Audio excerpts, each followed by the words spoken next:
بسم الله الرحمن الرحیم. زما پاکستانیانو ورونو په دې سوشل میډیا باندې د بیل یو باس روان دی، ټرانسجنډر دی کم یو دی. نو څوک یې په دې حکومت باندې وراړی، څوک یې په پی ټي آی باندې وراړی. د دنیا خبرې پرې روانې دي. نو موږ هم پکې خپله رایه ورکوو، خپله رایه خبرې کوو. دا پاس شوی دی په 2018 کې. ټولو خلکو ته پته دی دا په 2018 کې پاس شوی دی. اوس په 2018 کې د چا حکومت و دا هر چا ته پته ده.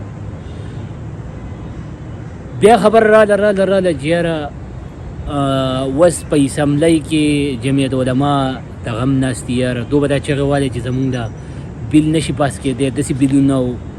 کنې تاسو وګورئ د هغو په جلسو کې دغه خبرې دي. نور چا په جلسو کې به نه اوري، خو د دوی په جلسو کې چې یاره زمونږ په دغه کې به داسې بیلونه نشي پاس کېدی چې موږ په اسمبلی کې زمونږ یو تن ناسي. نو اوس چې په دې بیل کې دغه راغلی د بیل مسله شروع شوې، نو په دې کې جماعت اسلامي سینیټر چې کوم دی مشتاق صاحب و، هغه و چې په دې کې ترمیم کوو. ټیک ده، نو هغه د جماعت اسلامي دغه ته یو سیټ دی، هغه به پکې خپله خبره کوي. صرف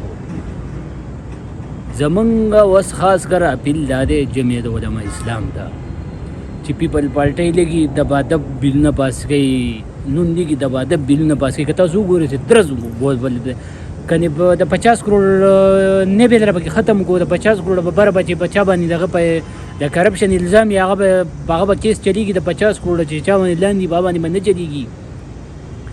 نو زمونږ جمعیت علما اسلام ته دا دغه دی چې بهی که دا بیل هر چا پاس کړی، ته یې راوړه، ته د پی ډي ایم سربراهي دا بیل راوړه او دا بیل پې ختم کا، دا هر ته پې ختم کړه چې بهی دا بیل ما راوړو، دا چې هر چا پاس کړی ما ختم کړه.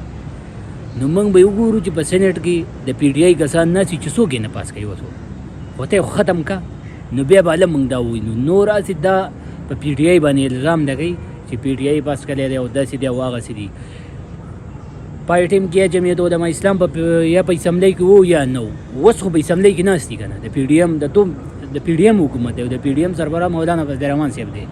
نو بیل دې راوړي، خپل زوی له دې ورکړي بیل چې یاره بهی دا بیل پیش کا، دا بیل پیش کا او دا دې ختم کړي چې پاس شوی دی چې ته یې ختم کا.